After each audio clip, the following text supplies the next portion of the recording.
Hello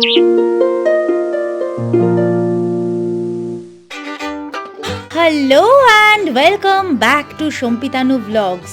আরও একটা সম্পূর্ণ নতুন ভিডিওতে আপনাদের সবাইকে জানাই অনেক অনেক স্বাগতম। 22817 Howrah Mysore weekly superfast express ধরে 29শে অক্টোবর রাত 3:20 আমরা এসে পৌঁছলাম মাইসোর স্টেশনে। আমাদের আজকের ভিডিওতে আপনারা যা যা দেখতে পাবেন তা হলো কিভাবে মাইসোর থেকে একদম কম খরচে এবং সহজ উপায়ে কুর্গে পৌঁছে যাওয়া যায়, কুর্গে থাকার জন্য সেরা হোটেল বা হোমস্টে কোনটি, কুর্গে ঘুরে বেড়ানোর জন্য সবচেয়ে সহজ এবং কম খরচের উপায় কি, কুর্গে পৌঁছানোর পর প্রথম দিন কি কি সাইট সিইং করবেন, কোথায় খাবেন, সারাদিন কত খরচ পড়বে, কুর্গে থাকার জন্য কতদিন সময় যথেষ্ট, বছরের কোন সময় কুর্গে বেড়াতে আসার জন্য সেরা, এই সমস্ত প্রশ্নের উত্তর থাকছে আমাদের এই ভিডিওতে।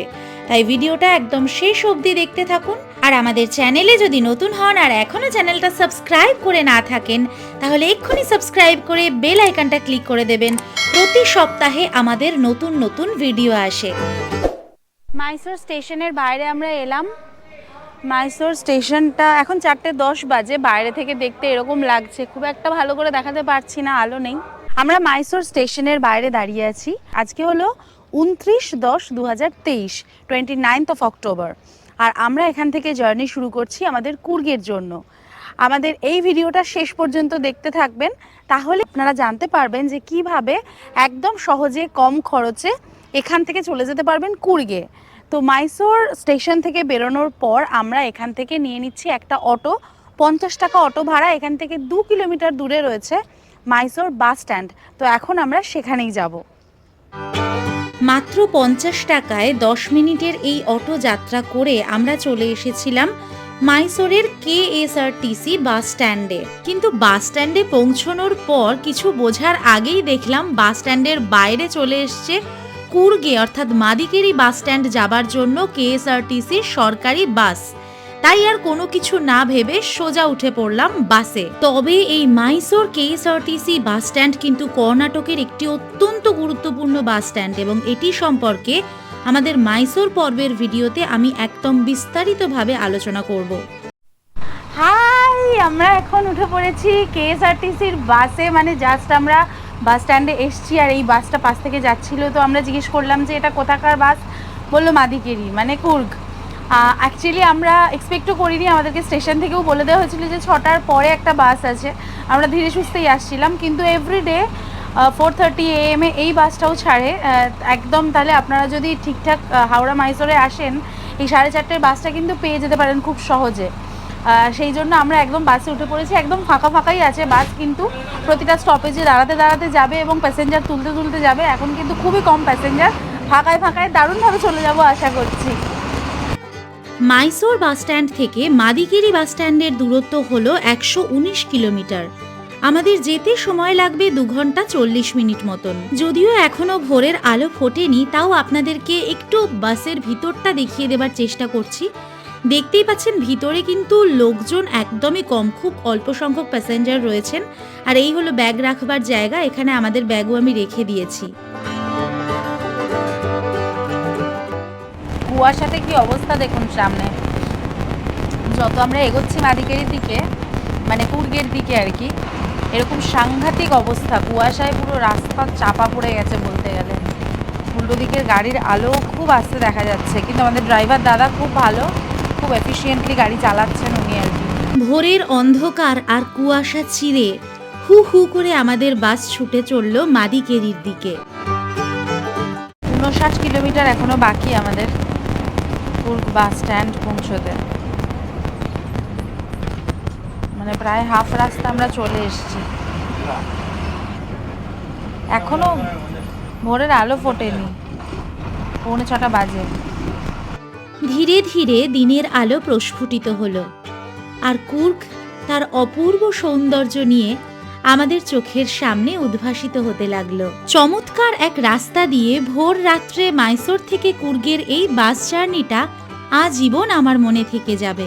আর দেখতে দেখতে প্রায় চোখের নিমেষেই আমরা পৌঁছে গেলাম মাদিকেরি বাস স্ট্যান্ড বা আমার স্বপ্নের কুর্গে। Hello and welcome to Coorg and welcome to Madikeri.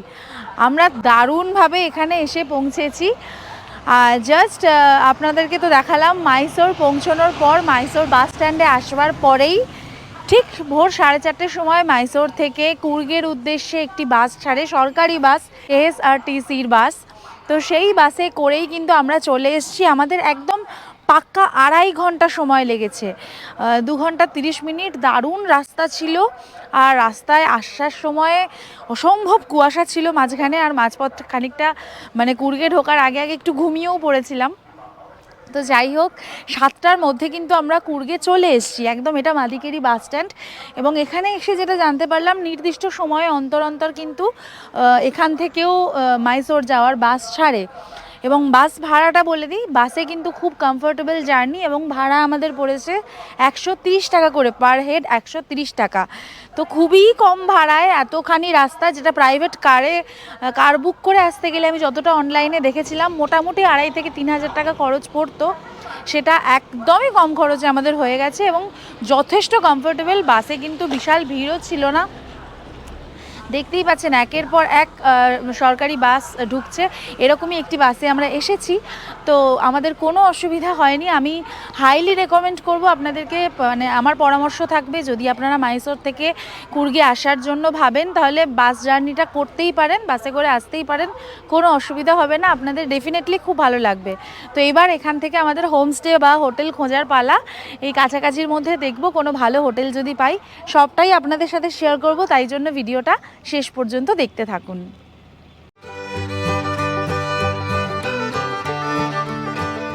এটি হলো মাদিকেরি বাস স্ট্যান্ডের টিকিট কাউন্টার, যেখান থেকে আপনারা বিভিন্ন জায়গায় যাবার টিকিট কাটতে পারেন। এবং এই বাস স্ট্যান্ডটা কিন্তু এখানকার সাধারণ মানুষের জন্য অত্যন্ত জনপ্রিয় একটি মাধ্যম, কারণ প্রত্যেকেই এখানকার সাধারণ মানুষ যারা আছেন বেশিরভাগ মানুষই এই বাস জার্নিটা অ্যাভেল করেন। যেহেতু আমরা ভোরবেলা এসেছিলাম, সেই জন্য বাস কিন্তু অনেক ফাঁকা ফাঁকা ছিল।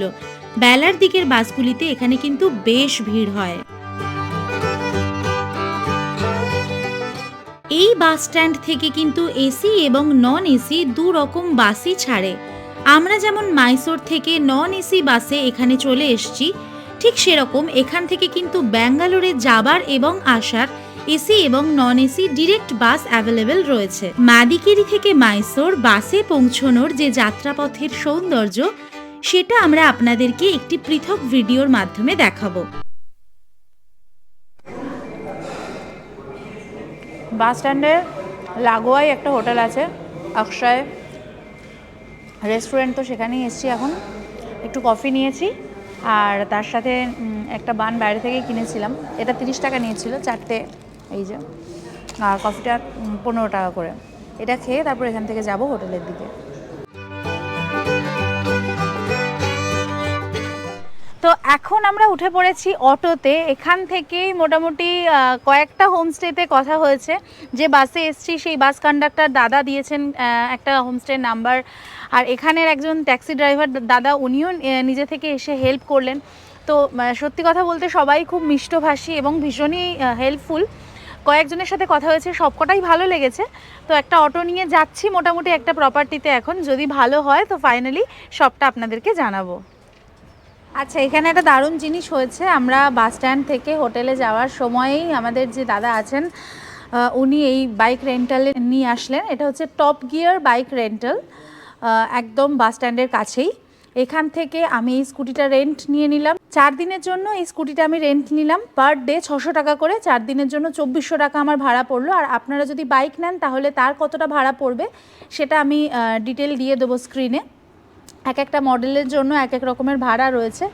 তো এখন স্কুটিটা 4 দিনের জন্য আমার সঙ্গী, আর এই স্কুটিটাতে করেই আমি কিন্তু সমস্ত সাইট সিইং করবো। এখন আপাতত হোটেলে যাব। 1 লিটার তেল ওরা দিয়ে দিয়েছে, আর পাশেই রয়েছে পেট্রোল পাম্প, ওখান থেকে পেট্রোল ভরে নিতে হবে। একটা হেলমেট দিয়েছে, মানে যে চালাবে রাইডারের হেলমেটটাই ম্যান্ডেটারি। পিছনে একজনই বসতে পারবে, দুজন বসতে পারবে না, 3 জন বসলে ফাইন পড়বে। কী কী রুলস আর রেগুলেশন আছে সবটাই আমি ডিটেলে বলে দেবো। এখানে কিন্তু একদম অরিজিনাল লাইসেন্স মাস্ট স্কুটি বা রেন্ট নিতে গেলে, আর তার সাথে আপনাদের ভোটার অথবা আধার কার্ডের একটা অরিজিনাল অবশ্যই লাগবে, সেটা ওরা ডিপোজিট রেখে দেবে। আর স্কুটি নেওয়ার সময় ফুল পেমেন্ট আপনাদেরকে করে দিতে হবে।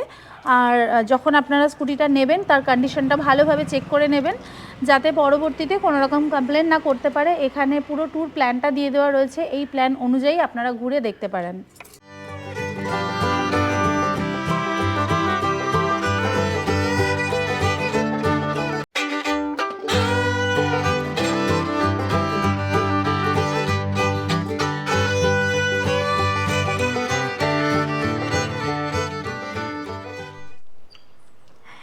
চলে এসেছি আমরা আমাদের রুমে, নাডা হোমস্টেতে। এটা হলো এখন আমাদের রুম।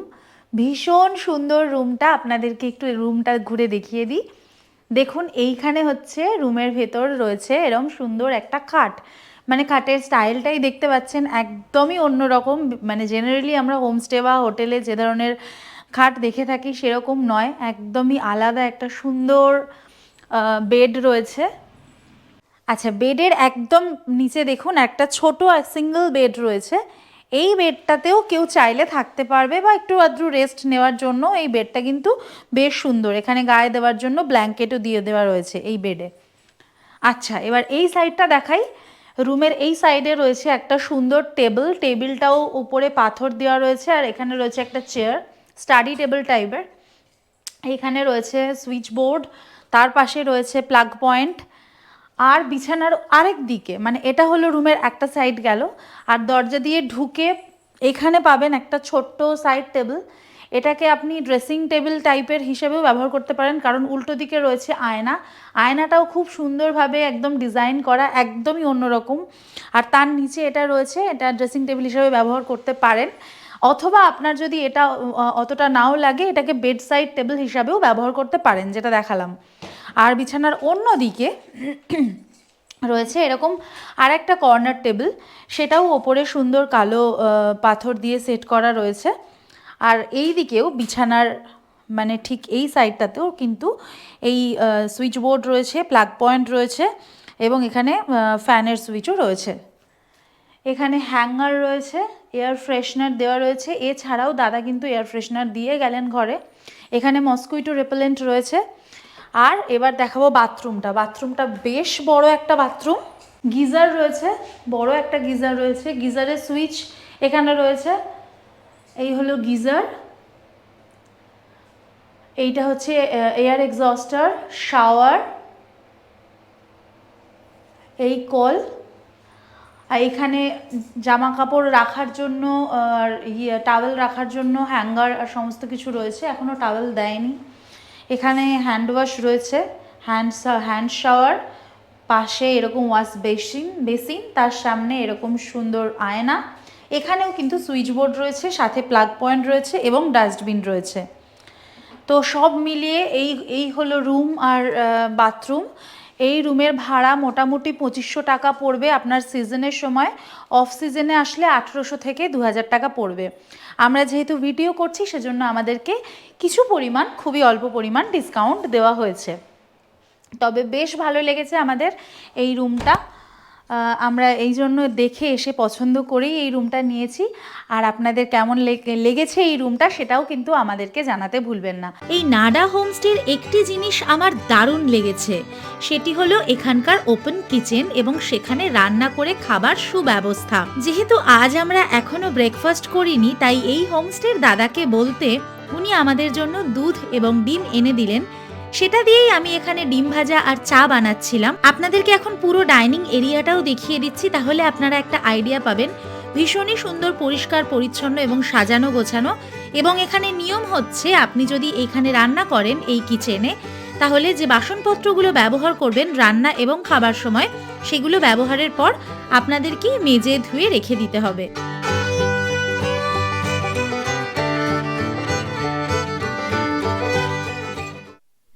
আমরা বসে গেছি ব্রেকফাস্টের জন্য। ব্রেকফাস্টের জন্য আজকে আমাদের কাছে আছে পুরি, তার সাথে রয়েছে 2 রকমের সাম্বার। আর আপনারা তো দেখতেই পেলেন আমি এখানে অমলেট বানিয়ে নিয়েছি। এই পুরি আর সাম্বার কতগুলো পুরি দিয়েছে একবার দেখে নিই। 1 2 3 4টে পুরি আছে, না 5টা পুরি আছে, 5টা পুরি আর এতটা সাম্বার, এটা হচ্ছে 120। আর ভাইয়া আমাদের জন্য 6টা ডিম নিয়ে এসেছিলেন, তার মধ্যে আমি 2টো ভেজেছি এখন, আর এখনও আরও 4টে আমাদের কাছে আছে। তো সবটা মিলিয়ে মানে 6খানা ডিম আর এটা নিয়ে 185 আমাদের পড়ছে। তো এখন এটা দিয়ে ব্রেকফাস্ট সেরে নেব। এখন একটুখানি টেস্ট করে দেখি কেমন।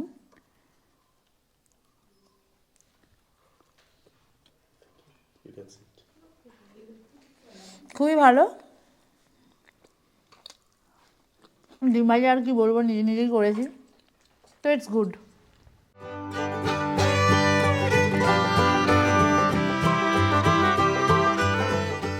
আপনারা চাইলে মাদিকেরি বাস স্ট্যান্ডের কাছাকাছি যে কোনো হোটেল বা হোমস্টেতে থাকতেই পারেন, কিন্তু আপনারা যদি চান সবুজ প্রকৃতির মাঝে কুর্গের অপূর্ব সৌন্দর্যকে উপলব্ধি করে কুর্গে থাকবেন, তাহলে বাস স্ট্যান্ড ছেড়ে একটু দূরে কোথাও আপনারা হোটেল বা হোমস্টে নিতে পারেন।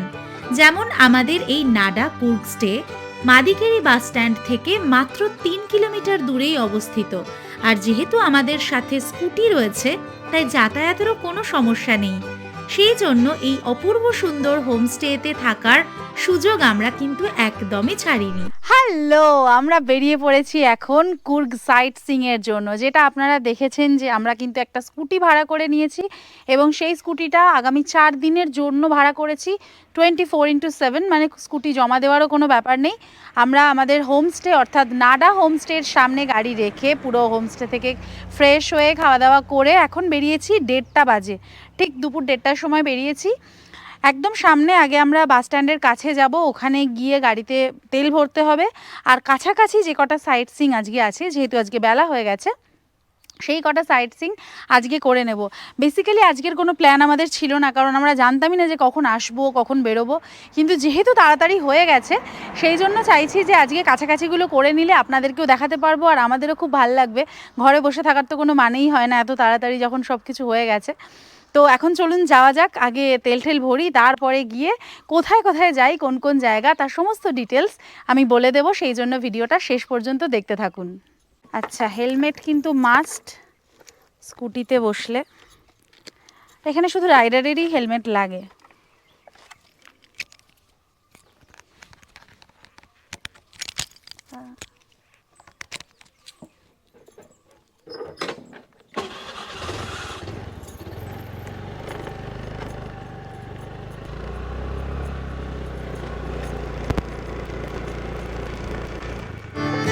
মাদিকেরি বাস স্ট্যান্ডের পাশ থেকেই আমরা আমাদের সাইট সিংয়ের উদ্দেশ্যে রওনা দিলাম।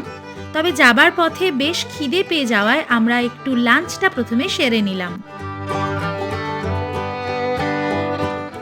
প্রথমে বেরিয়ে আমরা গেলাম পেট্রোল পাম্পে, সেখান থেকে গাড়িতে পুরো ফুল ট্যাঙ্কি তেল ভরে নিলাম এবং তারপরে আমাদের বেশ খিদেও পেয়ে গেছে, যেহেতু প্রায় 2টো বেজে গেছে, 2:15 হয়ে গেছে অ্যাকচুয়ালি। তো সেই জন্য আমরা কাছাকাছি একটা রেস্টুরেন্টে চলে এলাম। এখানে ভেজ মিল নিয়েছি, 80 টাকা নিয়েছে এই প্লেটটা। এতটা ভাত দিয়েছে, একটা এখানে দিয়ে দিন, থ্যাংক ইউ। ভাত দিয়েছে, ভাতটা বেশ ভালোই, এত বড় একটা পাঁপড় দিয়েছে। এখানে একটা সাম্বার টাইপের কিছু আছে, সাউথ ইন্ডিয়ার স্পেশাল সাম্বার। আর এখানে আচ্ছা এইটা ডাল, এইটা সাম্বার। আর এর সাথে এখানে দিয়েছে সবজি ভাজা, আর এটা একটা চাটনি। আর এর সাথে এই যে ডাবল ডিমের একটা কারি নিয়েছিলাম, এই কারিটা আলাদা নিয়েছি, এটা 40 টাকা দাম নিয়েছে। মানে এই টোটাল প্লেটটা 80 টাকা আর এই ডিমটা 40 টাকা। তো সব মিলিয়ে যথেষ্ট কম দামে ভালোই খাবার।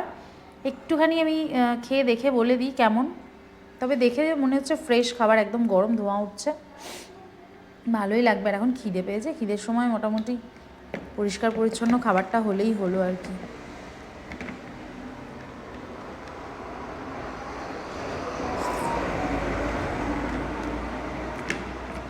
সাউথ ইন্ডিয়ার ফ্লেভার রয়েছে, একদম পিওর সাউথ ইন্ডিয়ার এই ঝোলগুলো বেশ ভালো, ফ্রেশ। তাড়াতাড়ি খেয়ে নিয়ে এবার সাইট সিংয়ের জন্য বেরোতে হবে।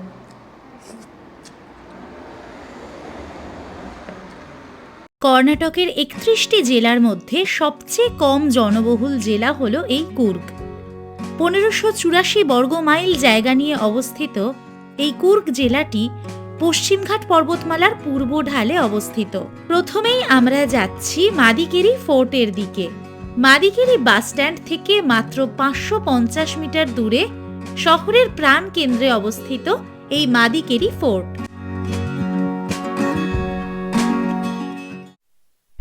আমরা প্রথমেই চলে এসেছি মাদিকেরি ফোর্টে। বাস স্ট্যান্ড থেকে মাত্র 500 মিটারের মধ্যেই রয়েছে মাদিকেরি ফোর্ট, যেটা মাদিকেরি বা কুর্গের অন্যতম প্রধান দ্রষ্টব্য স্থান। তো মাদিকেরি ফোর্টের মধ্যে আসলে এখানে পাশেই দেখতে পাচ্ছেন রয়েছে গভর্নমেন্ট মিউজিয়াম। মিউজিয়ামে ঢোকার জন্য এন্ট্রি ফি লাগে, কিন্তু ফোর্টে যাওয়ার জন্য কোনো রকম এন্ট্রি ফি লাগে না।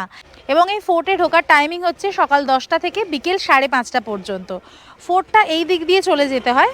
তো আমি এইখানে আমার ডান হাতে স্কুটিটা পার্ক করেছি, করে সোজা এখন ফোর্টের দিকে চলে যাব।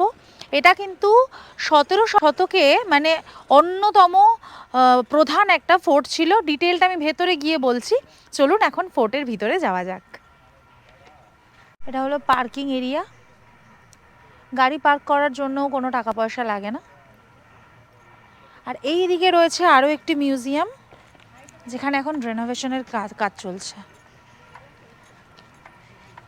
এই হলো ফোর্টে যাওয়ার রাস্তা। ফোর্ট চত্বরে ঢুকে কিছুটা এগিয়ে ডান দিকে পড়বে গণেশের মন্দির। এখন প্রথমে আমরা সেই মন্দিরের ভিতরটা দেখে নেব। শ্রী কোট মহাগণপতায় টেম্পল মাদিকেরি। এটা সকাল 7টা থেকে খোলা থাকে, পুজোর সময় সকাল 7টা থেকে সকাল 10:30। এটা হচ্ছে গণেশ মন্দির আসলে, আর তার চারিদিকে রয়েছে এরকম সুন্দর সুন্দর ভগবানের মূর্তি। মাদিকেরি ফোর্ট প্রাঙ্গণের মধ্যেই কিন্তু এই মন্দিরটি রয়েছে। খুব সুন্দর জায়গা। আর এই যে দেখতে পাচ্ছেন এটাই হলো মূল মন্দির প্রাঙ্গণ। এই মন্দির প্রাঙ্গণে আমরা এখন একটু যাই।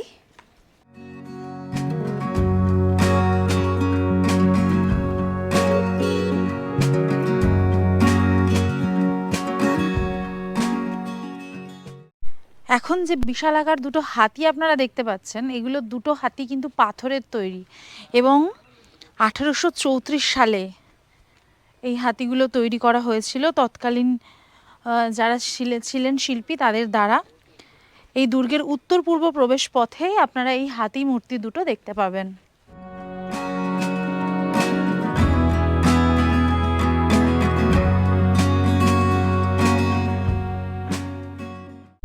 এই দেখা যাচ্ছে গণপতি মন্দির। এই ফোর্টটি তৈরি হয়েছিল 17 শতকের দ্বিতীয়ার্ধে এবং তৈরি করেছিলেন মুদ্দু রাজা। কিন্তু তারপর টিপু সুলতান গ্রানাইট পাথর দ্বারা 18 শতকের দ্বিতীয়ার্ধে এই ফোর্টটিকে পুনর্নির্মাণ করেন। দুর্গের দক্ষিণ দিকে যে চার্চ রয়েছে, সেই চার্চে এখন রেনোভেশনের কাজ চলছে। কিন্তু চার্চের পিছন দিক থেকে আমরা দেখছি এই এতগুলো শিমুল গাছ এবং তাতে লাল রঙের ফুল ফুটে রয়েছে। জায়গাটা কিন্তু অপূর্ব সুন্দর লাগছে। এখন অক্টোবরের 29 তারিখ, সেই সময় এরকম সুন্দর ফুল ফুটে আছে। কুর্গের প্রধান দর্শনীয় স্থানগুলির মধ্যে অন্যতম একটি হলো এই মাদিকেরি ফোর্ট। 17 শতকের শেষ চতুর্থাংশে মুদ্দু রাজা দ্বারা এই ফোর্টটি নির্মাণ করা হয়েছিল। তবে টিপু সুলতান এটিকে পাথর ও ইটের দ্বারা পুনর্নির্মাণ করেন এবং তিনি এটিকে জাফরাবাদ নামও দেন। 1814 সালে লিঙ্গ রাজেন্দ্র ওয়াডেয়ার দ্বিতীয় দ্বারা মর্টার এবং ইট দিয়ে এই দুর্গটি নির্মাণ করা হয়। অনেক ইতিহাসের সাক্ষী হয়ে কুর্গের সাংস্কৃতিক এবং ঐতিহাসিক পটভূমির প্রতিনিধিত্ব করতে শহরের প্রাণকেন্দ্রে মাথা তুলে দাঁড়িয়ে রয়েছে এই মাদিকেরি ফোর্ট। তবে এতখানি ঐতিহাসিকভাবে গুরুত্বপূর্ণ একটি স্থানে রক্ষণাবেক্ষণের অভাব কিন্তু বেশ চোখে পড়ার মতন। মাদিকেরি ফোর্টের মধ্যে যে একটি মিউজিয়াম রয়েছে, গভর্নমেন্ট মিউজিয়াম, আর্কিওলজি ডিপার্টমেন্ট থেকে, এটি হলো সেই মিউজিয়াম। ঢোকার মুখে আপনারা দেখেছেন। এই মিউজিয়ামে ঢোকার জন্য কিন্তু এন্ট্রি টিকিট আছে, আর এটা হলো তার টিকিট কাউন্টার। বড়দের জন্য 10 টাকা, ছোটদের জন্য 6 থেকে 14 বছরের জন্য 5 টাকা টিকিট মূল্য।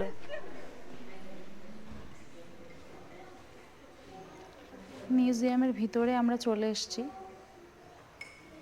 ভীষণ সুন্দর এবং বহুদিনের পুরনো সমস্ত পাথরের মূর্তি রয়েছে মিউজিয়ামের মধ্যে। যেমনটা দেখতে পাচ্ছেন আপনারা, পর পর এই যে লাইন দিয়ে রয়েছে পাথরের মূর্তি।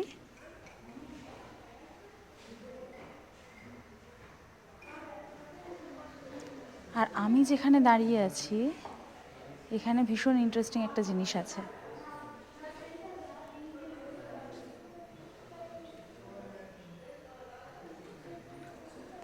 এখানে দেখুন গৌতম বুদ্ধের মূর্তি, সমস্ত কিন্তু পাথরের, কালো পাথরের।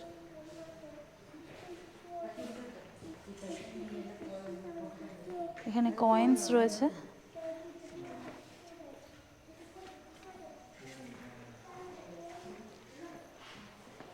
এগুলো সমস্ত ট্রাঙ্ক, পুরোনো দিনের সিন্দুক। দেখুন এগুলোকে হিরো স্টোন বলা হয়। এটা কিন্তু মিউজিয়ামের একটা দেয়াল, জিসাস ক্রাইস্টের ছবি আঁকা।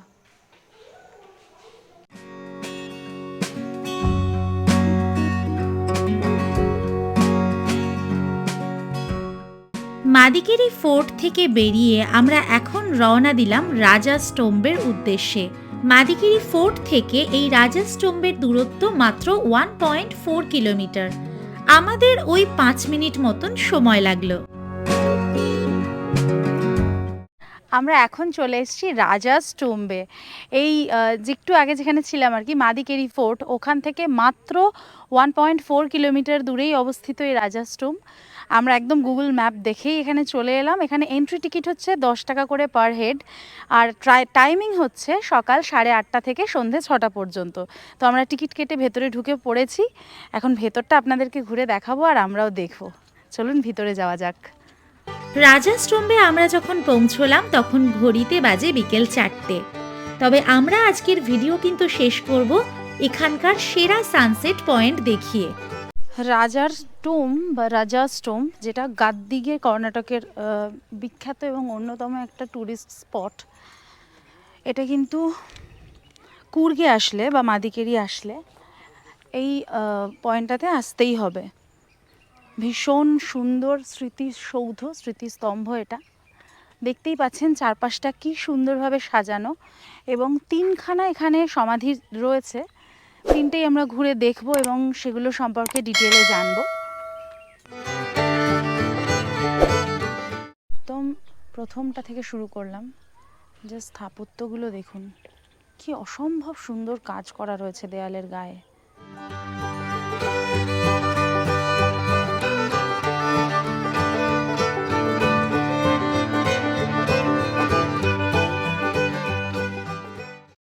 লোহার জানলা, আর সেই জানলার ভেতর দিয়েই আপনাকে সমাধির ভিতরটা দেখতে হবে, কারণ এর ভিতরে প্রবেশ নিষিদ্ধ।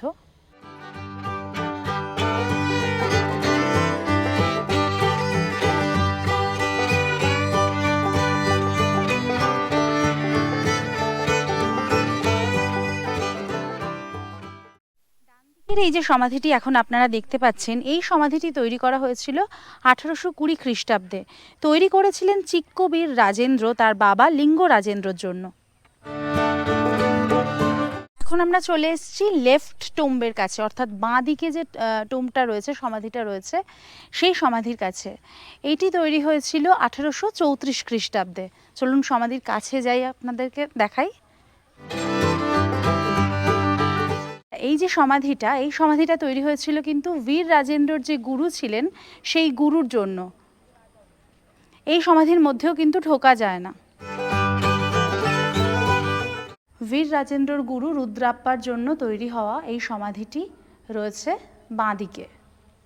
এইটা হলো এন্ট্রান্স থেকে বাঁ দিক, তারপরে এটা হলো সেন্ট্রাল, আর তারপরে ওই দিকেরটা হলো এন্ট্রান্স থেকে ডান দিক। এইভাবেই কিন্তু আপনাদেরকে দেখতে হবে সমাধিগুলো। আর মাঝখানের এই যে সমাধিটি এখন আপনারা দেখতে পাচ্ছেন, এটি হলো মেন বা কেন্দ্রীয় সমাধি, যেটা কোদাভা রাজা দোদ্দাবীর রাজেন্দ্র এবং তার স্ত্রী মহাদেবী আম্মার সমাধি।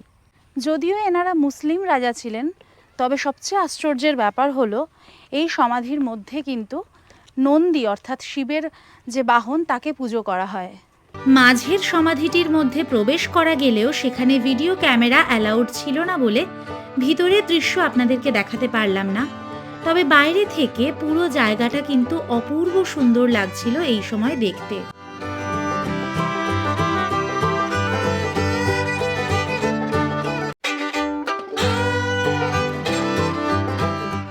রাজা স্টোম্প থেকে বেরিয়ে আবার আমরা এগোতে লাগলাম, আর আমাদের এবারের গন্তব্য হল শ্রী ওমকারেশ্বর টেম্পল, যা রাজা স্টোম্প থেকে মাত্র 1.7 কিলোমিটার দূরে অবস্থিত।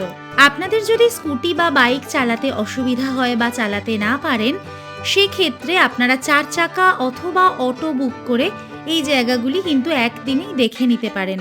সেক্ষেত্রে অটো ভাড়া পড়বে প্রায় 1000 টাকা মতন, আর 4 হুইলার ভাড়া করলে মোটামুটি 1500 টাকার আশেপাশে ভাড়া পড়বে। আমরা শ্রী ওমকারেশ্বর মন্দিরে প্রবেশ করেছি। এই মন্দির দর্শনের সময় সকাল 6:30 থেকে দুপুর 12টা, আবার বিকেল 5টা থেকে রাত 8টা পর্যন্ত। মাদিকেরি বা কুর্গে অবস্থিত এই ওমকারেশ্বর মন্দিরটি 1820 সালে রাজা লিঙ্গ রাজেন্দ্র দ্বিতীয় দ্বারা তপস্যা হিসাবে নির্মিত হয়েছিল। মন্দিরটির কেন্দ্রে একটি গম্বুজ সমন্বিত মোহাম্মদীয় স্থাপত্য শৈলী রয়েছে, যা আপনাকে গথিক এবং ইসলামিক স্থাপত্যের অন্যতম এক নিদর্শনকে চোখে দেখাবে। এই মন্দিরটি ভগবান শিবের উদ্দেশ্যে নিবেদিত। দেখুন কচ্ছপ রয়েছে এখানে, যে জলাশয়টি রয়েছে মাঝখানে, আর প্রচুর মাছ একসাথে চড়ে বেড়াচ্ছে ধারে ধারে দিয়ে। এই মন্দির প্রতিষ্ঠার পিছনে রয়েছে দারুণ এক কাহিনী। রাজা দ্বিতীয় লিঙ্গ রাজেন্দ্র তার রাজনৈতিক লাভের জন্য একজন ব্রাহ্মণকে হত্যা করেছিলেন, যিনি তার এই অপকর্মগুলি লক্ষ্য করেছিলেন। ব্রাহ্মণকে হত্যা করার পর এই ব্রাহ্মণের আত্মা তাকে রাক্ষস রূপে এসে দুঃস্বপ্ন দেখাতে থাকেন এবং বিরক্ত করতে থাকেন, যা রাজার মানসিক যন্ত্রণার উদ্রেক করে। দুঃস্বপ্নের অবসানের সন্ধানে রাজা অন্যান্য বিদ্বান ব্রাহ্মণদের সাহায্য চেয়েছিলেন। ব্রাহ্মণরা তাকে মন্দির নির্মাণের পরামর্শ দেন। তাদের মতে ভগবান শিবের মন্দির তৈরি করলে রাজার এই মানসিক যন্ত্রণার অবসান হবে। রাজা, যিনি ব্রাহ্মণের আত্মাকে তুষ্ট করে মানসিক শান্তি লাভের জন্য মরিয়া ছিলেন, তিনি এই উপদেশ অনুসরণ করেছিলেন। এরপর তিনি আধ্যাত্মিক শহর কাশী থেকে পবিত্র শিবলিঙ্গ নিয়ে আসেন এবং শিবলিঙ্গের নামকরণ করা হয় ওমকারেশ্বর। এই কারণেই এই মন্দিরের নামকরণ করা হয়েছে শ্রী ওমকারেশ্বর মন্দির। ওমকারেশ্বর মন্দিরের উল্টো দিকেই রয়েছে আরও একটি এরকম অপূর্ব সুন্দর মন্দির। এই মন্দির চত্বরেই যে মন্দিরটি অবস্থিত। যেহেতু এই মন্দিরের ভিতরে কোনো ভিডিও করা যায় না, তাই বাইরে থেকেই আপনাদেরকে দেখাতে হচ্ছে।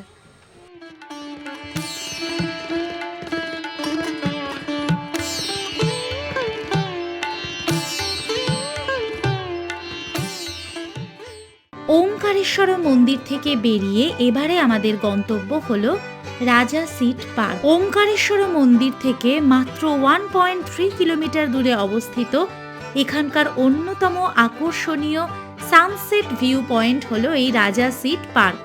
এখন আমরা সেই দিকেই যাচ্ছি, আর দেখতেই পাচ্ছেন আকাশে কিন্তু অস্তমিত সূর্য অপূর্ব সুন্দর এক শোভায় আলোকিত হচ্ছে।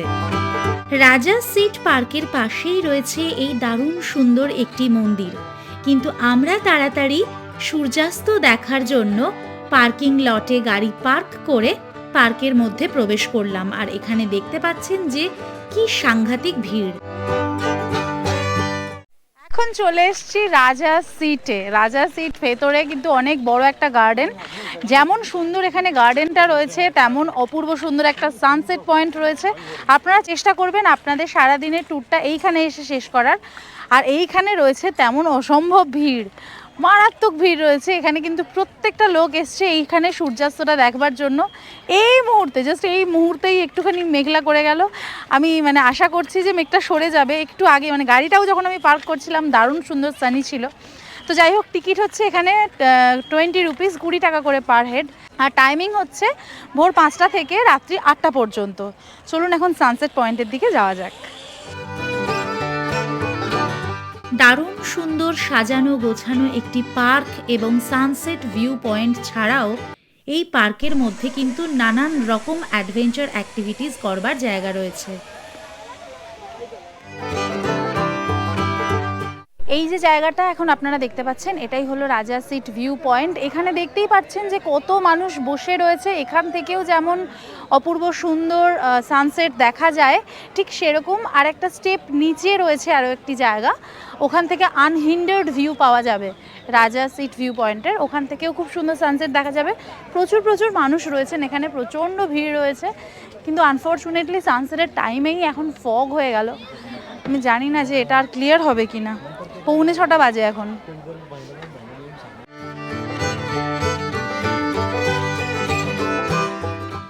এই জায়গায় কিন্তু দারুণ ভাইব রয়েছে, খুব সুন্দর। এইখানে ফুলের গাছ পুরো পরপর, এখানে দেখছেন গোলাপি রঙের গোলাপ,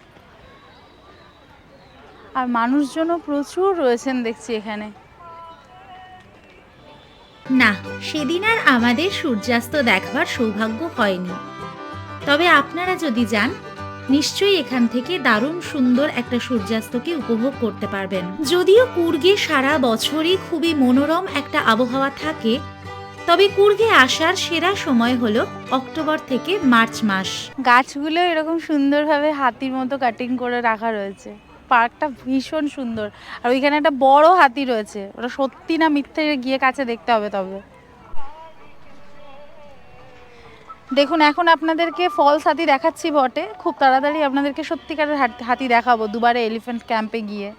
আর এখানেই আলাপ হলো কিছু মিষ্টি দিদিদের সাথে, যারা নিজে থেকে এসে আমার চ্যানেল সাবস্ক্রাইব করলেন এবং ভাষাগত সমস্যা থাকলেও নিয়মিত কিন্তু ওনারা আমাদের ভিডিওতে কমেন্ট করে ওনাদের ভালোবাসা জানান। দেখুন, এখানে এসে কাদের সাথে দেখা হয়ে গেছে। এই সব দিদিরা এখানে ফটো তুলছিলেন, আমাকে দেখে ওনারা আমার সাথে ছবি তুলতে চাইলেন। তা আমি ওনাদের সাথে খুব আনন্দ করে ছবি তুললাম, খুব ভালো লাগলো। Thank you so much. You are from Karnataka? Madikeri. ও, ফ্রম মাদিকেরি। ওকে, ওনারা এখানকারই স্থানীয়, এখানে ঘুরতে এসেছেন। Thank you so much. এরপর আমরা বেশ কিছুক্ষণ এই পার্কের মধ্যে ঘোরাঘুরি করলাম এবং এখানকার লোকাল অনেক মানুষজন নিজেরা এসে আমাদের সাথে আলাপ পরিচয় সারলেন। এই সহজ সরল মিষ্টভাষী মানুষগুলোর জন্যই এই জায়গার সৌন্দর্য আমাদের কাছে যেন কয়েক গুণ বেড়ে গেল। সন্ধে নামার সাথে সাথেই পার্কের মধ্যে শুরু হলো দারুণ এক লাইট অ্যান্ড সাউন্ড শো।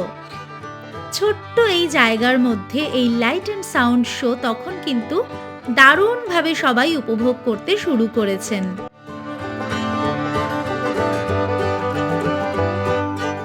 সারাদিন ঘোরাঘুরি করে এখন আমরা চলে এসেছি আমাদের যে বাস স্টপেজে সকালবেলা চা খেয়েছিলাম সেইখানেই, সেই রেস্টুরেন্টে খাওয়া দাওয়া করতে। এখন বাজে 7:30। তো স্ন্যাক্স হিসাবে আমরা নিয়েছি একটা প্লেন ধোসা, তার সাথে এই দুটো দিয়েছে যেটা দেয় আর কি। এই প্লেন ধোসাটার দাম হচ্ছে 50 টাকা, আর তার আগে 1 কাপ কফি খেয়েছি 15 টাকা দিয়ে।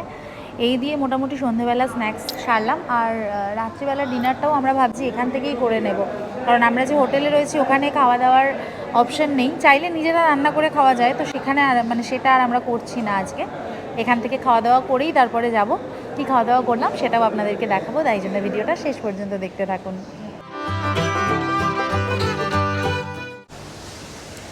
দারুণ সুন্দর একটা ধোসা খাবার পর এখন চলে এসছে আমাদের আজকের ডিনারে আজকে আমি নিয়েছি পনির ফ্রাইড রাইস।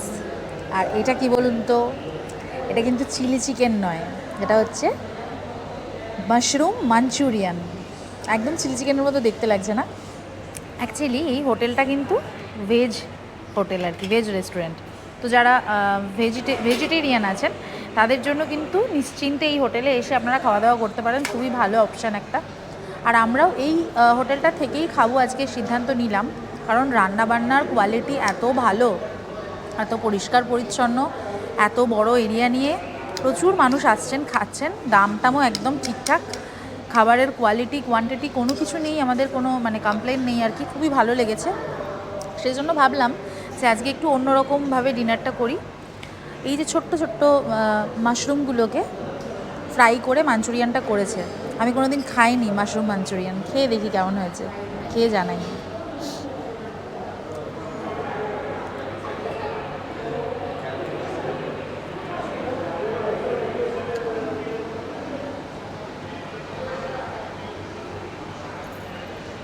ভীষণ সুন্দর, ভীষণ আমি আশাই করিনি যে এত সুন্দর হবে। না বলে দিলে সত্যি কথা বোঝার উপায় নেই যে এটা চিকেন নয়। দারুণ হয়েছে। তার সাথে একটু যদি কেউ চান সস দিয়ে নিতে পারেন, আরও টেস্টি হয়ে যাবে, খুবই ভালো। আচ্ছা, দামটা বলে দিই, এটা 110 টাকা, আর এই মাঞ্চুরিয়ানটা হচ্ছে 140 টাকা। পনির ফ্রাইড রাইস, মাশরুম মাঞ্চুরিয়ান।